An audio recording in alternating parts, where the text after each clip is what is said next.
आज देर से जुड़े थे, तो हम सीधे श्रवण जी ये जो पूरी घटना हुई है, और दो नजर हम लोग बात कर रहे हैं कि बंगाल में जब चुनाव हो रहा था तो एक घटना हुई थी पुल गिरने की। मोदी जी ने जो भाषण दिया था, वो भाषण सारा एकदम वायरल है चारों तरफ। और अब जो वो बोल रहे हैं, अब राहुल गांधी से जिस प्रकार की प्रतिक्रिया मांगी गई, उन्होंने कहा इस पे राजनीति नहीं होनी चाहिए, और हम भी इससे सहमत है। लेकिन गुजरात में लगातार जो घटनाएं हो रही, चाहे अवैध शराब का हो, दवाओं नशीली दवाओं का हो, या और भी दुर्घटनाएं हो रही, तो जो गुजरात विकास के मॉडल की हम लोग बात कर रहे थे, उसके विकास के मॉडल में कहीं कोई जिम्मेदारी और जवाबदेही है या नहीं? जी। देखिए, मैं मतलब सब चीज़ों को मिलाना नहीं चाहिए। ये एक जी। दुर्घटना है, हाँ। ये सिंपल एक एक्सीडेंट है।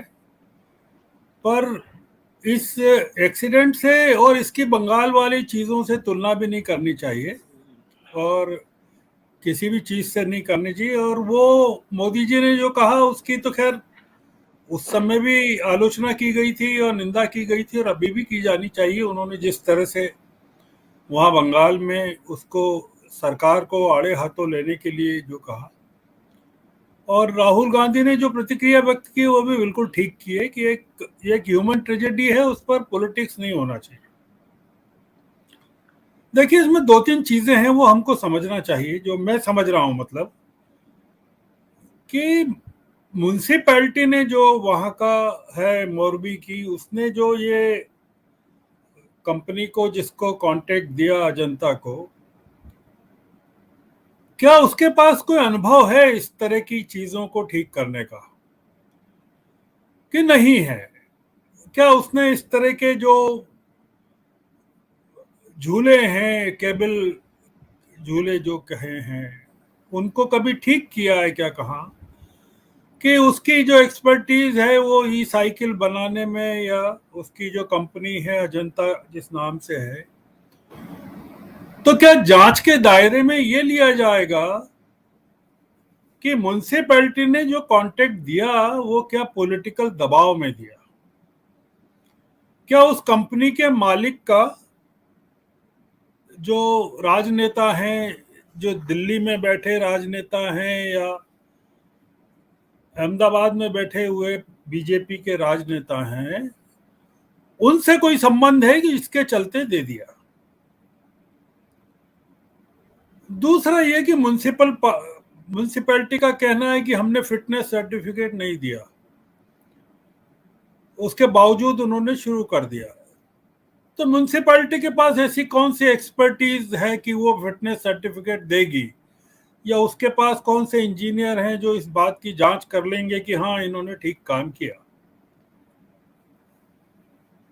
ये एक एक्सीडेंट इस तरह का है कि 500 लोग चढ़ गए और वो कंपनी खोल दी, और उन्होंने जो इनॉग्रेशन किया था 3-4 दिन पहले, वो भी कंपनी के लोगों ने, पारिवारिक लोगों ने कर लिया था। वो भी बड़ा एक फिशी मामला है। ये जो पूरा मामला है अमरीश जी, ये मामला ये है कि पूरा का पूरा कोलैप्स जिसको कहते हैं एडमिनिस्ट्रेशन का गुजरात में, वो है सिस्टम का फेल्यूर है। जैसे कोविड के टाइम पे गुजरात के सिविल अस्पताल को लेकर गुजरात हाई कोर्ट ने जो टिप्पणियां की थी कि इसकी तो स्थिति काला पानी से भी ज्यादा बदतर है, या वेंटिलेटर्स के नाम पर जिस तरह के उपकरण वहां राजकोट की फर्म से खरीदे गए थे, तो ये जो, और जो जो कंस्ट्रक्शन का जो जिस कंपनी को दिया काम का, वॉच मेकर कंपनी ने, उसने भी इसके टेक्निकल मामले को एक आउटसोर्स कर दिया है किसी छोटी सी कंपनी को, देव प्रकाश सॉल्यूशंस को। मतलब ये है कि म्यूनसिपैलिटी ने एक कंपनी को दिया जिसकी कोई क्रेडेंशियल्स नहीं है कि वो इस तरह के काम, मतलब क्रेडेंशियल्स हों तो भी जनता को पता नहीं है कि उसके पास एक्सपर्टीज थे कि नहीं।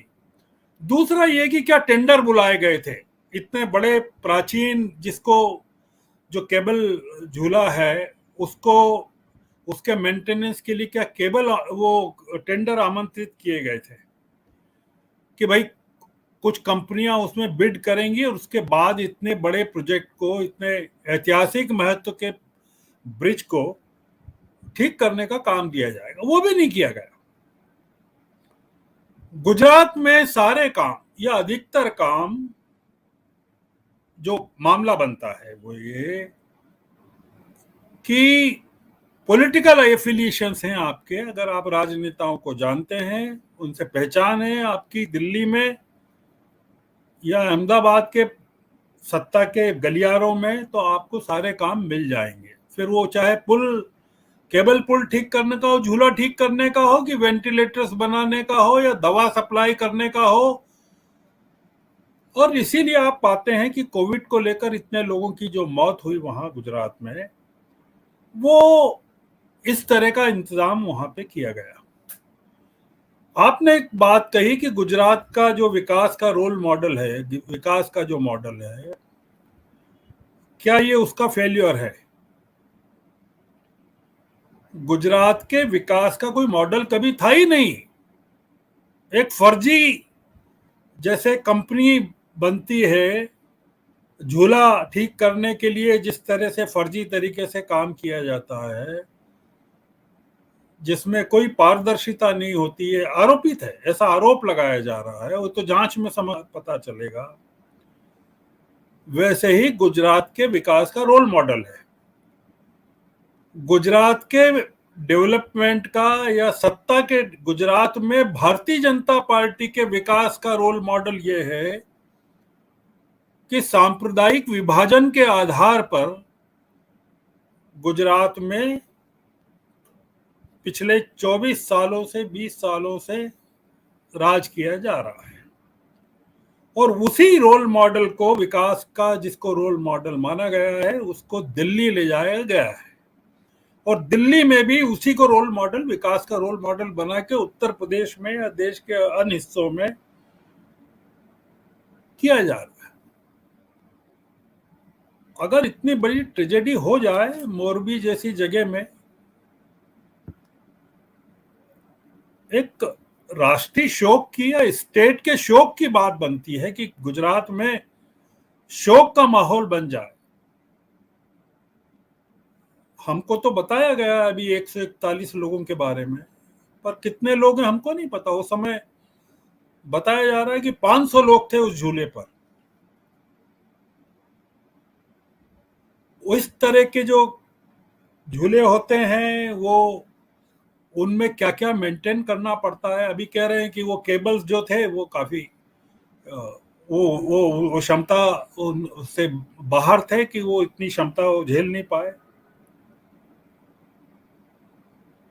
तो ये जो एडमिनिस्ट्रेशन का फेल्योर है, कोलैप्स है, कि ये कैसे इतने लोग पहुंच जाते हैं, कितने इस तरह के टिकट बढ़ जाते हैं। मान लीजिए कि झूला नहीं टूटता और 500 लोग उस झूले पर पहुंच जाते हैं, तो इसको क्या कहते हैं आप? क्या अलाउड है इस तरह की चीजों को होना? तो ये पूरा का पूरा जो मामला है गुजरात में, जिस तरह का चल रहा है, व्यवस्था चल रही है, हर एक क्षेत्र में जो विकास का मॉडल चल रहा है, ये उसका एक नमूना है। और ये बड़ा फेल्यूर है। और इस ह्यूमन ट्रेजेडी पर राजनीति नहीं की जानी चाहिए, ये बिल्कुल सही है, मैं इस बात का समर्थन करता हूं।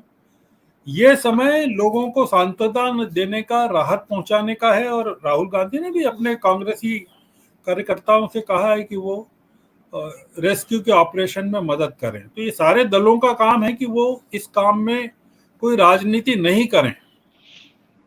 पर हमको जो गुजरात की सरकार है, वहां के मंत्री ने कहा है कि जिम्मेदारी ली है वहां कि हाँ ये है। हमारा ये कहना है कि उसकी सजा किसको मिल रही है? इस फेलियर की अगर सरकार ने जिम्मेदारी ली है, वहां के प्रशासन ने ली है, तो क्या ये कहने से काम चल जाएगा कि वो जो कंपनी है उसके 2 लोगों को गिरफ्तार कर लिया गया है? क्या इस आधार पर पूरी रफा दफा हो जाएगा कि उनको फिटनेस सर्टिफिकेट नहीं होने के बावजूद उन्होंने चालू कर दिया? तो वो तो 5 दिन पहले चालू हो चुका था, वो दुर्घटना के दिन थोड़ी चालू हुआ है। तो मोरबी जैसी छोटी सी जगह में अगर कोई फिटनेस सर्टिफिकेट के पहले 5 दिन पहले कोई चीज चालू हो गई है, लोग जा रहे हैं उस पर, तो ये बड़ा एक जो सिस्टम गुजरात में चल रहा है अभी चुनाव के टाइम में अपीजमेंट का, कि किसी को नाराज नहीं करना है, और ये उसका परिणाम है। और कोई उस पर किसी तरह का जो दुख व्यक्त किया जाना चाहिए घटनाओं पर, एक राज्य को, राज्य की जनता को और पॉलिटिकल वहां के सिस्टम को, मतलब पॉलिटिकल सिस्टम वहां लीपापोती में लगा हुआ है और उसको वो इस बात पे लगा हुआ है कि इसका चुनाव पर क्या असर होना चाहिए या होगा, या उसको कैसे रोका जाए। तो इसलिए मैं मानता हूं अमरीश जी कि ये बहुत दुखद, और मतलब ये संयोग है कि चुनाव के पहले हो गया है, चुनाव के बाद भी हो सकता था, कोई ऐसा उसमें वो नहीं है, क्योंकि एक नया साल शुरू होता है गुजरात में दिवाली के बाद, तो इसलिए लोग निकलते हैं और ये तमाम चीजें हुई। पर यह बताता है जो आपने सवाल खड़ा किया कि गुजरात में आखिर किस चीज का विकास हो रहा है और गुजरात में चीज कौन सी अच्छी है, सिवाय इसके कि महाराष्ट्र के 2 बड़े बड़े प्रोजेक्ट आपने महाराष्ट्र से छीनकर गुजरात को दे दिए। जो एक एयरबस के साथ जो आपका जो मैन्युफैक्चरिंग का यूनिट आपने बड़ौदा में डाला और एक वेदांता का आपने डाला, उसके अलावा आप कर क्या रहे हैं? तो ये लोगों को ये पता चलना चाहिए कि ये अगर चीज बंगाल में तो चल गया, मोदी जी ने कह दिया और लोगों ने सुन लिया, और उसके बाद भी ममता बनर्जी आ गई। मैं एक चीज आखिरी बात कहना चाहता हूं कि मोरबी की घटना का कोई राजनीतिक फायदा तो नहीं लिया जाना चाहिए, राजनीति भी नहीं की जानी चाहिए।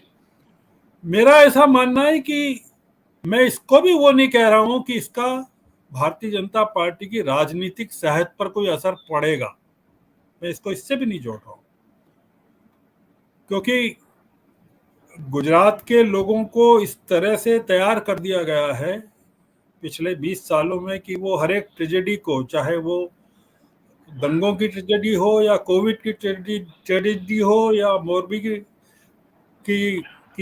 ट्रेजेडी हो, वो उनके लिए बहुत सारी, उनको एक अलग तरह से उनके मन में सत्ता के प्रति या शासन के प्रति एक जो भाव पैदा किया गया है वो काफी अलग किस्म का है।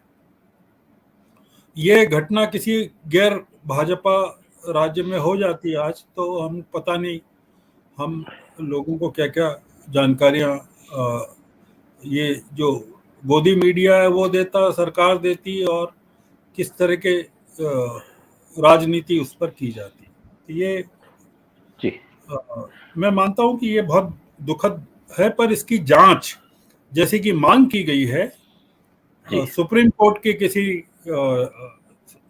न्यायाधीश के द्वारा या सुप्रीम कोर्ट के रिटायर्ड न्यायाधीश के द्वारा या किसी बड़ी स्वायत्त संस्था के द्वारा की जानी चाहिए, और उनके जो नतीजे हैं वो तुरंत लोगों के सामने लाना चाहिए, क्योंकि ये ऐसी बात नहीं है, क्योंकि इसमें जो मैं देखता हूं कि वो ये मामला इस माने में पॉलिटिकल बन जाता है कि जिन लोगों को इसका काम दिया गया वो इसके योग्य थे या नहीं, और वो उन्होंने ये कैसे प्राप्त किया, इसका जो इसको ठीक करने का जो 7 महीने से काम चल रहा था, 7 महीने से बंद था, तो ये 7 महीने से जो कर रहे थे, जो संस्था थी, जो लोग थे, जो कंपनी है, उनके क्या ताल्लुकात हैं, जो वेंटिलेटर्स के टाइम पर भी ये उजागर हुआ था कि किन लोगों के संबंध हैं वो वेंटिलेटर बनाने वालों के राजनीति।